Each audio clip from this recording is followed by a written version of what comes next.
That morning the kitchen smelled like coffee, ordinary, innocent. Melissa perched at the island, legs crossed, phone glowing as if it were the only thing that mattered at 7 a.m. I had the day off. She said she didn't. Then, casually, without looking up, I think we both need some space this weekend. I'm going away on a romantic trip. I froze mid-sip. With your sister? I asked, forcing calm. She gave a half-smile. Not exactly. At last she met my eyes. There was something cold under that smile. I'm going with Adam. The room tightened around me. Adam. Our neighbor. My chest pounded. Adam, I echoed, like testing the sound. M. My new AP, she said, as if it were ordinary vocabulary, a fair partner if you were out of the loop. She rose, slid on sunglasses, grabbed an overnight bag she'd clearly packed earlier. Try not to freak out, she said. You'll adjust. I watched her leave as if she belonged to someone else. Maybe she did.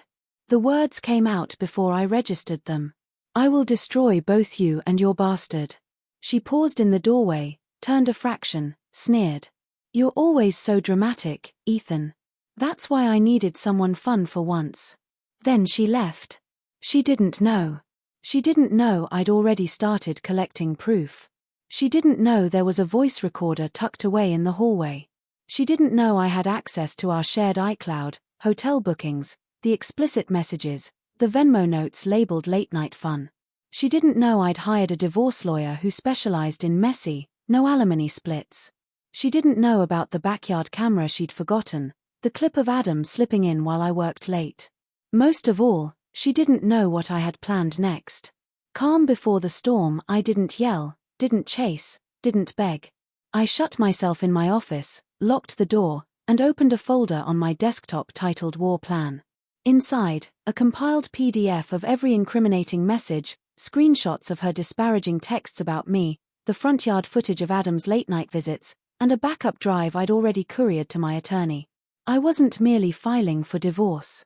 I intended for everyone in their orbit to see who they really were. Chapter 2. The opening moves. Some men fight with fists, some with flames. I fight with records and patience. Melissa thought she'd broken me. Instead, she freed me to dismantle their life steadily, deliberately. Target 1, Adam, the fun guy. On paper, Adam Jennings was a harmless single man, sales job at a mid-sized firm, leased sports car, always a cloud of cologne and bravado. But I dug. His resume bent the truth. His earnings were padded. His work machine was exposed. Adam used the guest Wi-Fi during Melissa's book club nights, the same network I administered. Within an hour I'd pulled metadata, tracked file transfers. There it was, a folder named intake_cherry_orchard_spa. Why would a sales rep have NDAs, booking schedules, and clandestine footage? Adam was running a shadow business, private massage appointments. Target 2, Melissa, the untroubled wife. She flooded Instagram with filtered photos from their so-called spontaneous retreat. A cabin, champagne, rose petals, her legs draped over Adam's knee. The images screamed posed, the captions were priceless. Finally feeling loved again. Out with the old, in with the soul. That same weekend I forwarded her getaway receipts, texts, and hotel invoices to her HR, to her conservative parents, and to a friend from the book club with a single note. Thought you should know what she's doing while she wears everyone's trust. Stage 1. Collapse the fantasy. It worked. Monday, her best friend Leah called. Ethan, she said, she told us you were abusive, that you were cold and unfaithful. She painted herself the victim. I told Leah the truth. That's why I gave her enough rope to hang herself, I said. Then Leah sent a screenshot. Melissa was removed from group chats, blocked, cut off. Stage 2, the legal strike. My attorney filed. With hard evidence of infidelity and hidden finances, I froze joint accounts, reclaimed the leased car, registered in my name, and cancelled the card she used on the trip. The hotel manager I had quietly bribed pulled the checkout footage for me. At the desk, her card declined. She flushed red. Adam looked bewildered. Perfect, the stage was almost set. But I wasn't finished. There was one final move, a blow both irrecoverable and public, airing their private filth before friends, family, co-workers. Best of all, they'd have no idea it was coming. Chapter 3. The Invitation. 2 weeks later Melissa texted, "We need to talk, please. You've taken this too far." I left the message unread. I wasn't after reconciliation, I was staging a public execution of their reputations. I sent invitations to a so-called reconciliation dinner at our home. The email came from her address. I matched her voice, her phrases. "We're working through things and would be honored if you joined us for an evening of forgiveness and honesty." She RSVP'd to her own disgrace. I invited her family, her boss, mutual friends, and even someone from Adam's office he hadn't told about his extracurriculars. I hired a private chef, arranged warm low lights, lit candles. The setting looked sincere. They arrived smiling. Melissa wore red. Adam trailed with his hand possessively at her back. "You actually did this?" she whispered, surprised. "Ethan, this is amazing." I smiled. "We're just getting started." When dessert plates were cleared, I stood.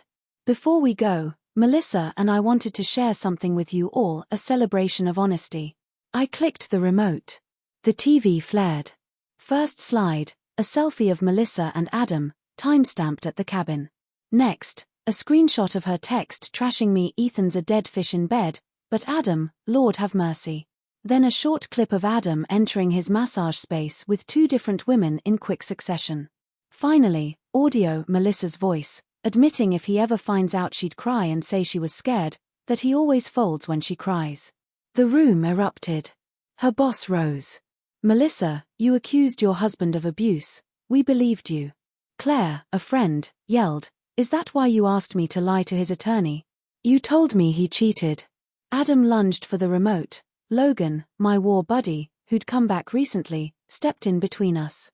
"Sit down," he said, calm and steady. Adam sat, wide-eyed and sweating. The aftermath was immediate. Melissa was put on leave. HR cited ethical violations. Adam's employer opened an internal probe and discovered he'd used company resources for illicit appointments. Melissa's parents left without a word. Friends blocked her. Some threatened legal action over being deceived. I filed the final divorce papers and took the house. "One last thing." As they left, cheeks burned, Melissa hissed, "How could you?" I replied, "You said I always fold when you cry. You were right. But this time I watched you cry while I stood." Chapter 4. The Price of Games. The morning after the dinner I walked the empty house. Her perfume still clung to hangers. A pair of Adam's sunglasses sat on the console. The place felt like a tomb for a life that had rotted from the inside out. Melissa tried to claw her way back. She begged, pleaded, sent emails. "You've ruined me. Please let me explain. We can fix this." She even accused me of emotional abuse, attempting to sway mutual friends. But receipts travel faster than lies when they're real. She lost her job, her social circle, her family's trust, and any claim to spousal support. The divorce closed in my favor. Joint accounts split clean. No alimony. Adam was disgraced, his side business exposed. He resigned before formal charges, tried to disappear to another city, but the dossier turned up during background checks and followed him. Last I heard he was staying with his brother, no car, no steady work, just silence. And me. I didn't gloat. I didn't dance on ruins. I healed. Logan and I spent nights rebuilding the guest house, therapy in hammering, sanding, and quiet. Eventually I met someone steady and kind, not flawless, simply honest. That was enough. What I learned: revenge isn't fury. It's clarity. It's reclaiming power without shouting. It's letting the liars tangle in their own web while you rise, slow and steady. Sometimes revenge is standing before the very people who tried to break you and smiling as they realize they never had a chance. Final line. Melissa used to say, "You always fold when I cry." Now she cries alone, and I sleep in peace. Would you have acted the same? Tell us in the comments. Like the story, share it with someone who needs this energy, and subscribe to Lauren's Stories for more jaw-dropping tales of betrayal and reckoning. Here, Every lie meets its consequence, and every betrayal finds its shadow. Stay sharp, stay strong, and stay tuned.